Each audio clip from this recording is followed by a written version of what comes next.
you know, the other part of pornography that is growing increasingly disturbing is the violence. And you've participated in some extremely violent scenes. I want you to, can you share your experience with the men who perform those violent acts, how you would feel after? And I don't want to re-traumatize you, but I think it's important for people to know, hey, that's a human being, and that's what I want to do. I want to humanize this. So do you have any thoughts on that?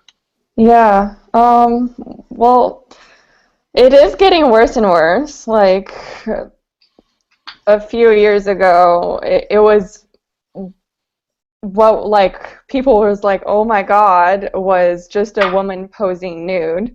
And now everything is normal. It's not just a man and a woman having sex being normal. It's like choking and getting spit on and all of that stuff. All of that is like normal now, right? I mean, that's mainstream, Jessica. You've got two stars, two of the stars who've crossed over to some degree, Sasha Grey, James Dean. Both of them had regular roles on television, and I'm like, hey, guys, do you have any idea what they're doing? And you know, when people say porn, they think, well, at least no one on this call, but when people say porn, something they think Playboy, they think the porn movies of the 70s and 80s, and you're right, things have dramatically changed. What does that do to a performer? Me performing in those movies, Yeah. I became disassociated.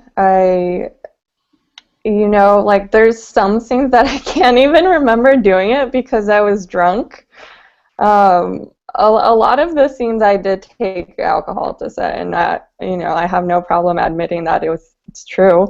Alcohol made me numb mentally and physically, so I didn't have to think about what someone was saying or doing to me or how much they were hurting me. So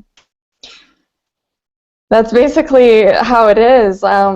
Other girls, they turn to other things. They turn to harder drugs. But there's always something. They always take something. To you know, to disassociate, and it's uncomfortable even talking about it, right? Because I kind of felt your energy shift. I mean, that's even though you volunteered, even though you got paid, that's trauma.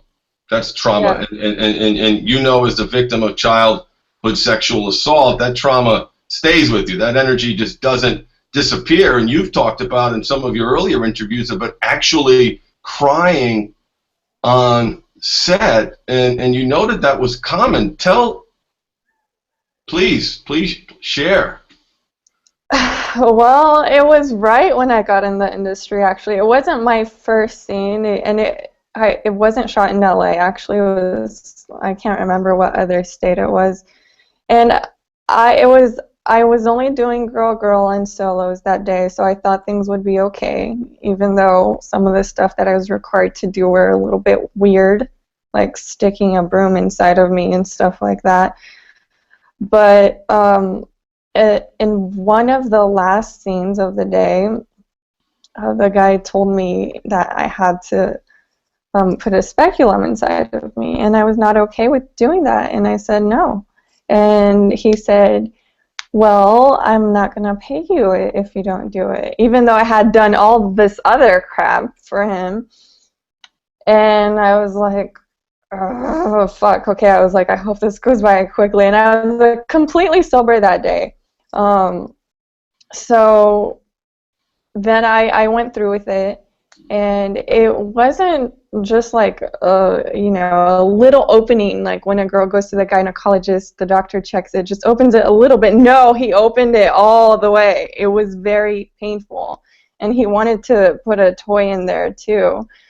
So yeah, I was crying the whole time that was happening. I did not feel comfortable. It was very painful, and I still had another scene to shoot for that guy after that.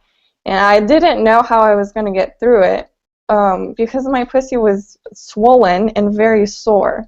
So I decided for the last scene that to stick the toy in my butt, because that's all I could do. I could not stick it in my vagina. And after that was when I realized that I should start doing anal if I want to keep doing porn. And that was also when I realized that I should start drinking on set so it would be less painful.